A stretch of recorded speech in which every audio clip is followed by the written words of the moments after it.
Want to make some money? That's what the show is all about. You're watching the best betting show ever. Myself, Joe Raineri, and Art DiCesare. We got actionable information. It's Wednesday. On today's show, we're going to tell you what's going on over at the Westgate Sportsbook, where all the bets are. Chargers line moving, Green Bay line moving, many lines moving. We're going to find out why. We're going to give you guys the parlay of the day. I lost the parlay of the day for the team yesterday. Fade or not, there are 6 0-3 teams in the NFL. Do we bet on them? Do we bet against them? Joe and I will give you an NFL best bet and a college football best bet. The MLB rundown. Are the Jays going to screw it up? And, of course, our mailbag section. Guys, let's go. Hit the like button. Subscribe to our channel. Art, look at Joe, man. Look how handsome Joe is looking right now. Do you use this as your Tinder profile? No, I do not, Prez. But thank you very much. I'm sure I get a ton of dates with you in my Tinder profile. Sure, that'd work well. Yes. Well, I should we check out Joe's Tinder profile? Please do. Yes, please do. What is this? 2014? Like, stop it. Oh, sorry. Your Grindr profile. Oh, even better. Great. So how are you picking up women these days, Joe Raineri? Who has time, Prez? I'm here with you for 16 hours a day, or at least it feels like that during this hour. So, fair enough. Okay, but any ladies out there? Joe Raineri is single, and he does stand at a supermarket like this and just wait. So none of that is true. None of it. Okay, yes. Art, what's going on over at the Westgate, bro? Not much, man. This is, we start, not that we don't see stuff early in the week, we do, but we start to really define some of these games. You look at a couple of these NFL games. I think it's a bad game because it's, 2 0-3 teams, but Titans-Texans, where the Texans have pretty much been 7, haven't moved off that. Despite the Texans being 0-3 and not being a good team right now, we'll need the Titans in the game. They're going to bet the Texans. They're going to put them in parlays, money line. They're going to put them in teasers. So we'll be fighting that Texan money basically all week. The local game, that's seen a little bit of a downgrade with the Raiders. That was a look-ahead line of Raiders -2.5. Now it's -1. I think you got a little bit of a bump from what the Bears did last week. So there's some love there where they're saying, okay, maybe the Bears have kind of figured it out. Caleb looked great. Probably more about what the Cowboys are. And then obviously one of the big games of the week, Ravens-Chiefs. That basically was a look-ahead line of 3. We reopened it 2.5. We've got back up to 3 on it. Ravens are -3. That's probably where the line should be. I'll be shocked if we get to 3.5. We'll probably be at 3 and kind of play with the juice on either side. But obviously the initial money on that 2.5 came in for Baltimore. And what else are you, Art? It's kind of funny. Early week, tomorrow night, we've got a Thursday night game, which doesn't seem to be moving an awful lot here, although in a lot of spots it looked like Arizona might have been the slight favorite. Then maybe we thought Seattle would go the other way. But are you seeing quality two-way action on that game both ways? That has seen pretty good two-way action. I mean, obviously, when we talk about our Thursday game like we always do tomorrow, there will probably be more of a one side, like, hey, we're going to need this side or that, or maybe a group comes in the morning and moves it. But right now, it's been pretty steady on the two-way. Art DiCesare joining us. Art, I want to stay with NFL for a quick sec. One of our listeners, and we're going to get to some college football info shortly. One of our listeners wants to know, let's have a Survivor discussion, they said. And I'd like to know just really quickly your thoughts on Survivor going into this week. Just assume you have all teams available. There's only 3 weeks in. My wife took Buffalo and said, okay, I just want to get to the next week. I was originally thinking Houston, get it over with, hold your nose and hope. The two of you guys are saying, what are you, mad? Art, I'll go to you first. What jumps out at you Survivor-wise? Well, I think you've said it all season, right, Prez? Go against the Saints, you'll be fine. I think we all know Buffalo being a 17-point favorite. That is going to be the number one team if you have not already used them. A lot of people did use them last week against Miami. I think if you have multiple selections, I think Houston's in play. I think unless you used Green Bay last week and now you're out, maybe you use Green Bay this week, they'll be popular. It's a tricky spot. I know you and I don't like the spot for them, but people are going to use the Chargers. They like to find the teams that are basically touchdown and more favorites.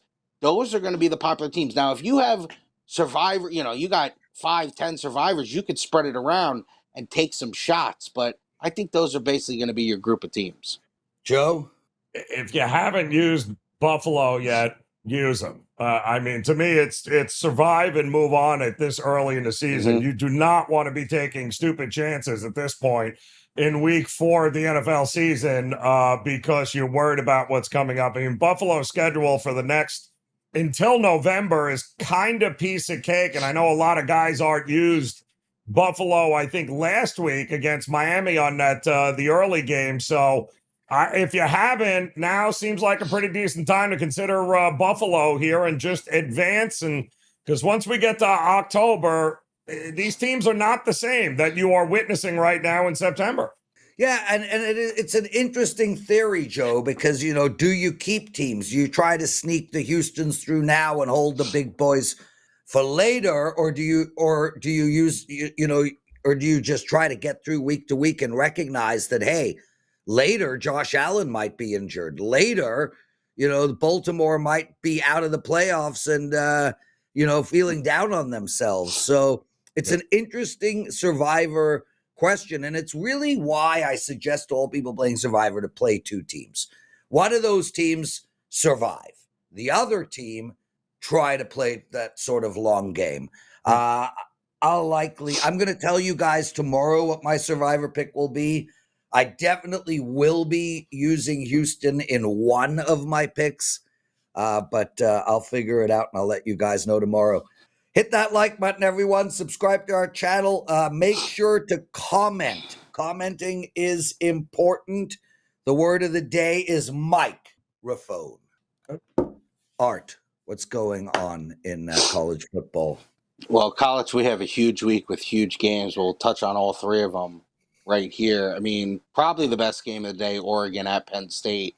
That and a look-ahead line was Penn State 6 over the summer. We reopened at 3.5. We've seen Oregon money at 3.5. We're now 3.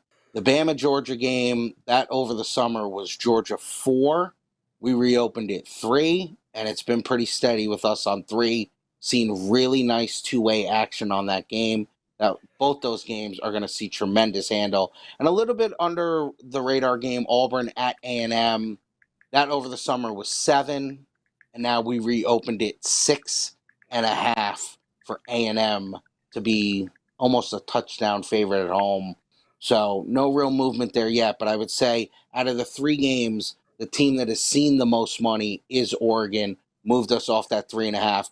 We kind of wanted to see, sometimes when we're at a 3.5, we don't mind taking a couple of bets, see if someone we respect or a group we respect wants to take a position on a game. Because sometimes when you're at 3, you just get the two-way action and you're just booking the game. We kind of wanted to see, hey, what's the kind of perception out there on this game? And at the 3.5, the money was Oregon. We've had a couple of interesting line moves so far, Art. You mentioned yesterday on the show, one of the big movers, of course, was that LSU Ole Miss game. I mean, when you're going back now, you're talking about this game was LSU was considered a bigger favorite. They opened up a slight favorite. We've seen nothing but Ole Miss money coming in, and now Ole Miss is the favorite. We saw a lot of Virginia money come in also against Florida State, which I think is ironic. I'm wondering, where are the head fakes here? Are we expecting Ole Miss and LSU maybe to reverse? Are we expecting everyone bet Virginia now because we're going to try to get it under a touchdown and go Florida State closer to the game? What are you seeing right now with this week? Joe, that LSU Ole Miss game is interesting because when you're basically at 1.5, 2, that could easily by kickoff flip back to LSU being -1. I don't see, that not happening. That could absolutely happen. Because even when we were at Ole Miss -1, -1.5, they were taking LSU at +105, even money on the money line. So they were looking at that angle. Now, the Florida State Virginia game is interesting because it's a Thursday game. So it's a short week game, home team, all that type of stuff. And they took Virginia over a touchdown. They took them at 8. They took them at 7.5. We're at 7. I'm with you. I think that could be one of those pump fakes where they're trying to get the Knowles under 7, and then they will come in and steamroll that back up to a kickoff number, back to the original number, 7.5, 8. Oh, this information from you, Art, is gold. Thanks for doing this.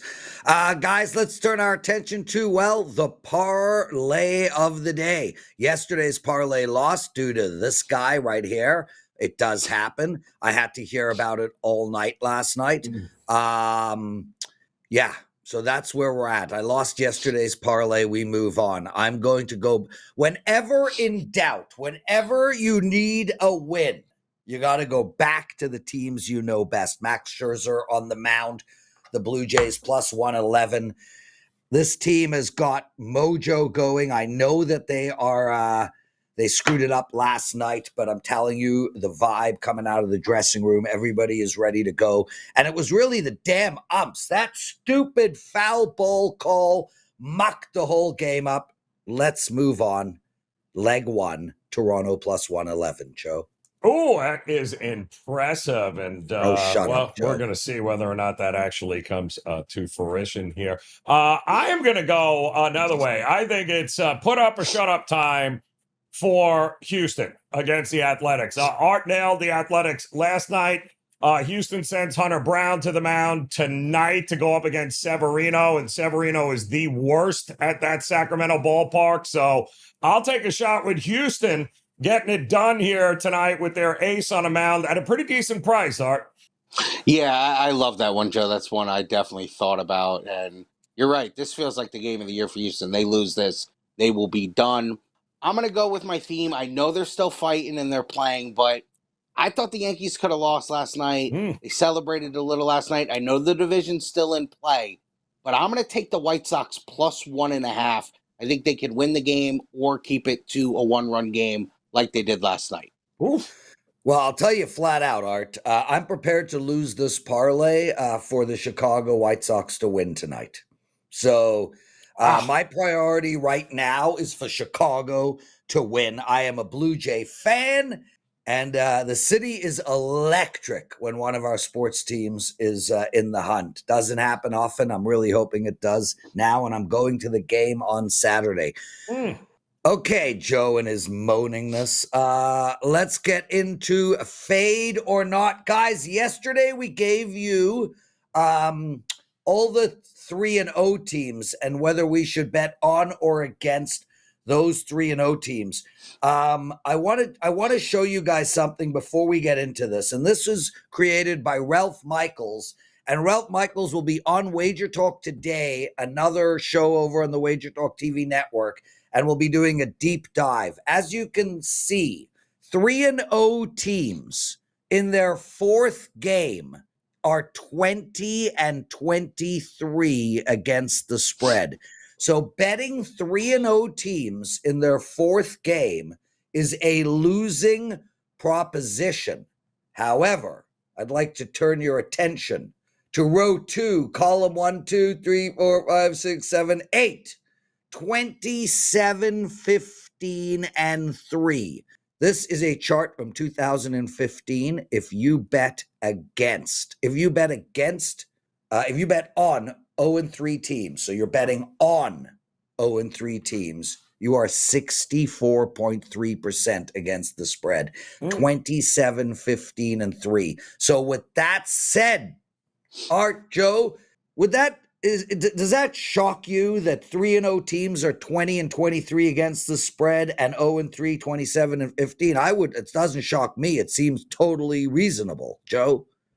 Art, so as a Jet fan, do I root for the tie against the Dolphins? How in the hell they put that game on Monday night is beyond me, Art. How can't we flex out even in week 4 and get those two bags of crap off the television screen? But I don't know what to do with those two 0-3 teams, but somebody has got to win that game, I guess. But the idea that a desperate, and yes, Prez, I don't think it's 0% chance being 0-3 of making the playoffs, although it's slim to none. but I can guarantee you 0-4, you ain't ever making the playoffs again. So it doesn't shock me that 0-3 teams do well against the spread because the market, Art, has probably stuck a fork in them at this point. Ain't nobody looking to bet them, just fade them anyway. Yeah. Yeah, and especially if it's an 0-3 team, maybe you had good feelings about in the preseason, and you thought, this team might be all right. Now you're probably getting value on that team, and even Prez, like you said, the 3-0 teams. Well, those 3-0 teams have probably been overvalued. Yeah. Even if they're really good, their numbers have been pushed up, and they're fat and happy, and they're 3-0. Maybe are playing a bad team, and the league it's just parity. The league, right? I mean, they want all these teams to basically be 10-7, 9-8. That's what they want. So it doesn't shock me that those numbers are what they are. Just to give you guys some statistics, it's 2.8% that you flop a flush in Texas Hold'em. It's 2.5% that an 0-3 team makes the playoffs. New Orleans Saints, Art, bet against. With that said, the line's not going to help us bet against this team, and it doesn't this Sunday. I feel like New Orleans could lose every game this year, and I'm curious how many of those games they're going to cover. But I mean, I am not betting on them no matter what. Joe? The Saints? Yeah. God, no. Oh, no. They are absolutely a fade. And listen, I think there might be a benefit somewhere along the line for the Saints to continue to suck. Not that I think they have much of a choice, but why fight it, right? Like, recognize that you are terrible, purposeful, in order to restart the franchise. So I don't know why you go against that, Art, and hope that things get better, because they won't. Yeah, Art, this is a motto that Joe uses when picking up women. It's like, if you suck, lean in. Okay, Art, go on. No, the Saints have been a fade all year. I think we all recognize how bad they are. I think if you're going to start betting against these, you might have to look for another angles, maybe first quarters, first halves. Yeah. Do a lot of player props for the other team. Like, the spread just might be so ridiculous. You might not even have any value there. You might have to just find different angles. Or just look for threesomes. That's what you do with the homely teams.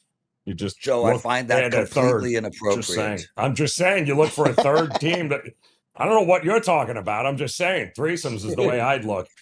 Especially with teams that suck. Correct. Okay, now that I have packaged our metaphors, let's move on to the Tennessee Titans. Look, I don't know if this is a fade team, Joe, moving forward.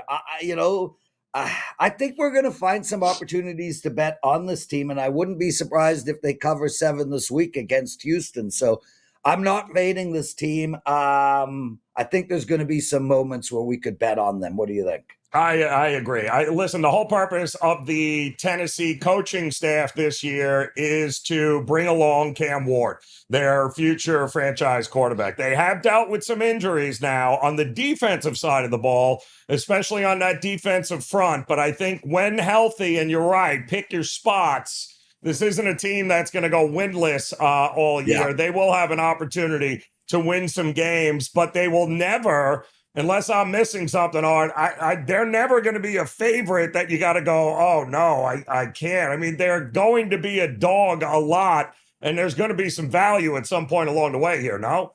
Yeah, and I think you hit it. The whole season is about we are going to bring along our franchise quarterback. Unless he's injured, he's going to play every game. I'm sure he's going to want to play and get better every week. I think there will be opportunities to take the Titans, especially in games like this, like you said, Prez, where you're getting 7 or you're getting over a field goal or you're getting some of the numbers. I think there are going to be good spots. Art, what were the odds that 2 people in the same division would wear capri pants on the sidelines? Oof. Off the board. Aaron Glenn and the New York Jets. I can't. I don't even. I mean, honestly, don't even know. Fade, not fade. I mean, I'm looking to bet against this team, but I'm going to tread carefully, Joe. No, Prez. The ironic part about this Jets team is that they could be 2-1 right now easily. They could easily be and we'd be having a totally different conversation contextually about what this Jet team is. So it was always going to be a work in progress. The effort is there. They're lacking on some of the execution, but they have the playmakers.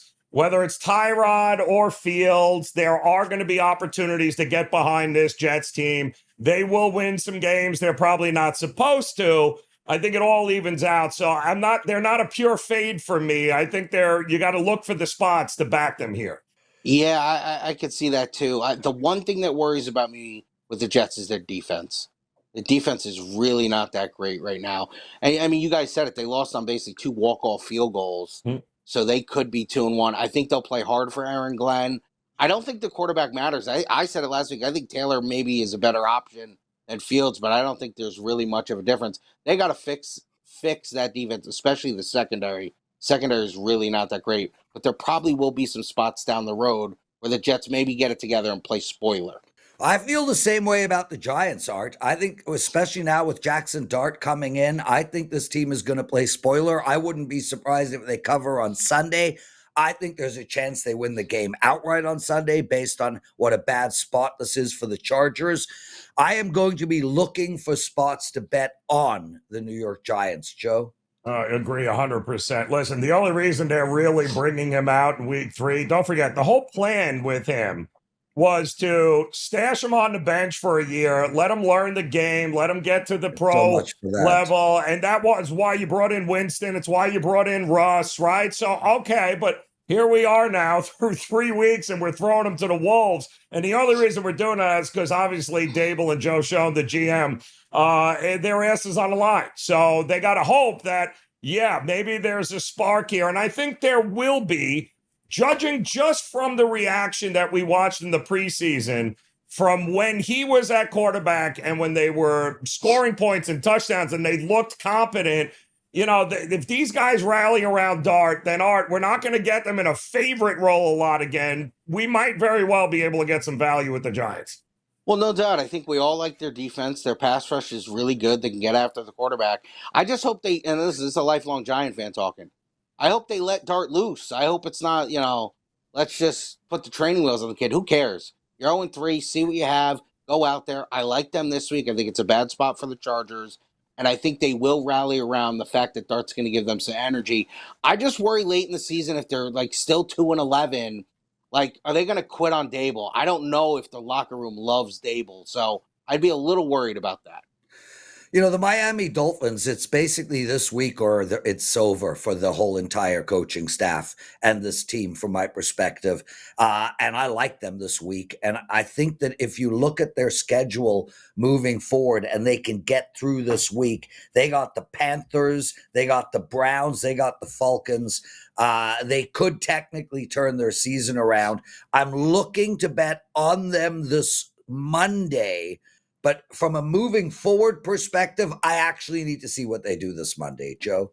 They're not beating the Jets. They haven't beaten the Jets when they've had better teams. They're not beating the Jets this week either. And then I think it's all she wrote. Listen, you want to talk about dead man walking. That entire staff, that entire organization needs to hit the reset button. They all know it. It's a matter of time before Tyreek Hill gets traded. Because the more they lose, the more he's not involved, the worse it's going to get. That locker room is a hot mess. It's filled with a bunch of guys that have never played.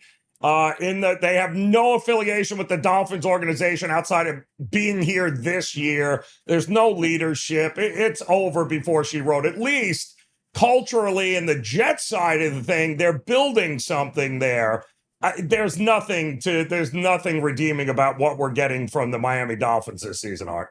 Yeah, it is fascinating from that standpoint, Joe, because it is one regime that's new and building and one regime that's going out the door. I kind of lean with you, Prez. I do like them this week. Now, listen, if they lost this week, I would never look at them again. Yep. I said it. I don't think the Jets secondary is that good right now, but the problem is Tua can't push the ball down the field, even with those receivers. So I do like them as a small home favorite this week, but, man, it's hard to back Miami moving forward. Yeah, and I feel the same way about Houston, guys. CJ Stroud just isn't turning out to be what we expected, and this is not a small sample size. He struggled most of last year as well. The teams obviously a film on him. They've obviously figured him out. And, they just lack weapons. Nico Collins, great. But other than that, I don't know where they're going. Their defense is also not playing well. This Houston team feels like a fade team moving forward, and a fade team on Sunday, Joe. The organization didn't do him any favors here by making the offensive line worse, if that's even possible, than they were a year ago. They can't run the ball. The Mixon injury to start the year again was not great for them. But if you can't run the ball with Nick Chubb and you can't take some of the pressure off for him, it's getting worse. And you can tell it's not because of a athletic, situation, not because he doesn't have the talent. It's because above the shoulders, you're losing this kid. He's actually playing his way out of a extension, Art, if that's even possible with the way it started off. He's actually losing money every week here by looking like this. And what is it, his second offensive coordinator now in 3 seasons? So it's a recipe for disaster for this kid. It's a fade for me. They're too one-dimensional. Yeah, the offensive line is so bad. There's no way you could lay 7 with them. I don't care that, the Titans are 0-3 as well. I don't know.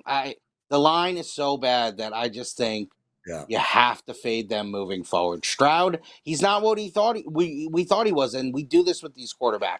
Bo Nix, great rookie year. Now let's put him in the Hall of Fame. Well, he's struggling. This happens with a lot of these early quarterbacks, and it absolutely happened with Stroud. Okay, Art, 10 out of 10, brother.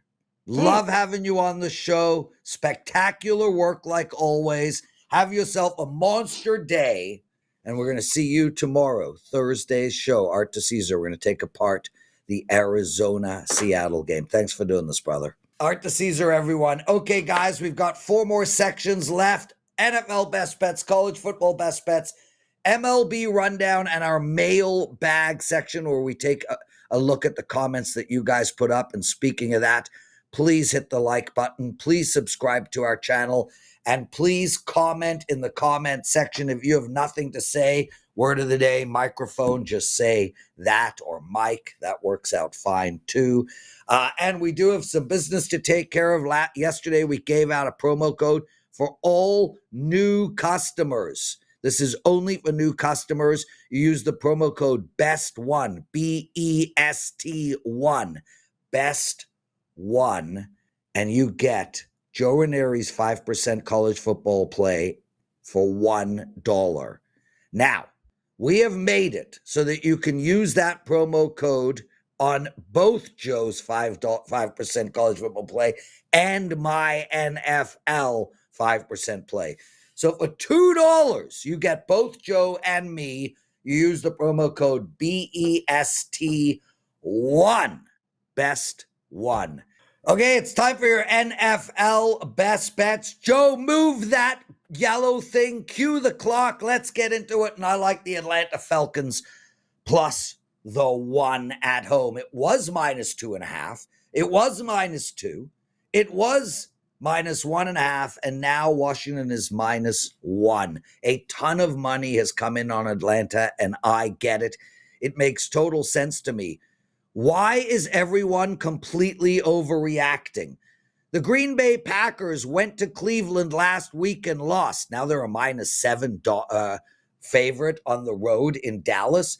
Atlanta lost to Carolina. Now they're a home dog. I don't understand the overreaction on this Atlanta Falcons team. Firstly, we got no Jaden Daniels on Washington. Secondly, this Atlanta team is not only 2-1, but they played outstanding ball under Michael Penix Jr. towards the end of last season. This Atlanta team is stacked, loaded with talent offensively, and defensively, they sucked against Carolina. They were great the 2 games prior, and they have built that defense up. I think Atlanta has a better defense than Washington. I think Atlanta, with Jaden Daniels out, has a better offense than Washington, and I think they're playing at home. I love this play, Atlanta plus the 1, Joe. Well, Prez, it's ugly, it's gross, it's disgusting. Hold your nose, but call me crazy. I'm a believer in the Jackson Dart era, and I believe this switch at quarterback is exactly what the Giants need to at least be somewhat competitive offensively. It's an early kick. for the Chargers, who just played in a big division rivalry game, which, again, they squeaked it out here. It's not like they've been blowing teams out of the water. And while, yes, Herbert's been great, got to travel east, short week. Giants have everything to play for, nothing to lose here. And I am sure they're going to want to get behind their young quarterback. So I'll take the points there, Prez. I am with you on that. Joe, college football best bets, let's go. I like Oregon or Oregon plus 3.5. And I like them at 3-2, Joe, and I wouldn't be surprised if they win this game. This is a strange one. You take a look at this Oregon-Penn State game, and this is just a classic case of one team being battle-tested and ready, looking like a dominant powerhouse, and another team, well, they've played no one. Let's start with Oregon. This team has looked like one of the best teams in the country in their last 4 games. They are dominant. They are sharp. They have been blowing out decent teams. Their offensive line has given up one sack all year. Their quarterback, Moore, is playing like a Heisman candidate, and their defense, they haven't given up a single touchdown pass this season. As for Penn State, the bottom line, who the hell has this team played? Nobody. Their schedule has been embarrassingly easy, a complete cupcake tour. And even against weak teams, their quarterback, Alar, has been misfiring. He's been looking shaky. He struggled against FIU. He struggled against Villanova, on and on and on and on. Joe, I'll make this easy. Take Oregon. Oregon. All right, like where you're heading with that one, Prez. I'm going to throw a total out for you here, and it's going to involve USC traveling to take on Illinois, who just got their ass handed to them by Indiana, giving up a ton of points here. This total opened up 59.5. It's starting to creep up 60.5 right now, and I think it's going to continue to go higher. There is no way Jordan Maeva in this offense with Lincoln Riley, if you think they're just because they're traveling east going to Illinois, that somehow this defense of Illinois, which just got embarrassed and shredded, is going to stop them, you're out of your mind. Both teams will score. USC will score more likely, and I'm all about the over in that one, Prez. Joe Raineri, there are not 3 baseball games. Breathe, get ready, go. All right, Prez, let's do it. MLB rundown. One game already done probably by the time you watch this. The Braves will have beaten the Nationals, trust me. The Brewers taking on the Padres. Dylan Cease on the mound for the Padres. Which Dylan Cease shows up for the Padres? I have no idea, but they blanked the Brewers last night. They won't blank them again here tonight. I think the Brewers get it done. Meanwhile, the O's and the Rays with Wells and Boz. Boz has been an absolute dumpster fire. The Orioles, one of the hotter teams down the stretches here. I love Tyler Wells. I like them to win this game. The Tigers, you want to talk about dumpster fire. My goodness, Flaherty is not saving them here against the Guardians today. Tanner Bybee on the mound. He has been electric lately. I like the Guardians to continue to pull away. The Reds, well, Skeens is who they got to beat today because they couldn't win yesterday. Hilarious. But the good news for the Reds, they have Hunter Green on the mound. If I'm the Pirates, I let Paul Skeens go exactly 2 innings and then get his ass out of the game. The season is over. Let him rest up here. He's got a big career ahead of him. Meanwhile, the Phillies lost in extras to the Marlins. Ryan Weathers against Luzardo here. I like the under in this game. I don't think we get nearly as many runs. Oh, Max Fried on the mound against the White Sox. Stop it. $3 favorite. Stop it. The Blue Jays and Red Sox. Prez likes the Jays. I like the Red Sox in the first 5. The Twins and Rangers. Rangers refuse to win any more games. Who blames them? I'll back the Twins. While the Mets, they should be able to get it done once again against the Cubs because the Cubs have no interest in winning games anymore. The Royals will get it done with Cole looking them out over the Angels. The Mariners might still be drunk from last night, but let's face it, they're going to beat the Rockies. Diamondbacks continuing to roll, like them to roll again tonight against the Dodgers. And the Giants, well, they just suck. Ray with scratch. Cardinals will win that one. And so will the Astros, finally, Prez. And that is your MLB rundown. Great stuff, Joe. Wow. A lot of games. We're going to be doing that for all of the NHL games as well moving forward once that season starts. Joe, cue the clock. Let's get into the mailbag section of the show. David Tokarski writes, the book killed it last week. Why did Art say they did okay? David, Art is coming on here and telling us the truth. I don't know what kind of connections you have. I'm guessing that you don't know how the Westgate did any better than Art knows, given that he works there. Art is telling the truth. Joe, I want to talk about our customer service team. Neil Siri writes, hello, Prez, Joe, and Art. Another fabulous show. Those Prez, haven't heard it for a while, but you must give a shout out to the customer service team. Those folks are outstanding. If you could pick winners at the same rate as the WagerTalk customer service team delivers greatness, you would be at 100%. And I agree totally. I would say that one of the main reasons WagerTalk has been able to take over this entire space, the largest handicapping company in the world by far, is because of our customer service team, because of the way we treat people and how fast we treat people. This team is led by Missy. There are 2 M's, Missy and Melissa. We got other people involved. If you've never worked with our customer service team before, it is a world-class team. Joe, we get it on our end too all the time, right? I mean, we have questions. We need help. Yep. It's the best customer service team on the planet. Not easy to find these days. If it's been like that for a while, by the way. They've always been on top of their game. And there's no running. There's no hiding. If you have a question, you have an issue, it gets addressed right away. We all move on. We're adults after all.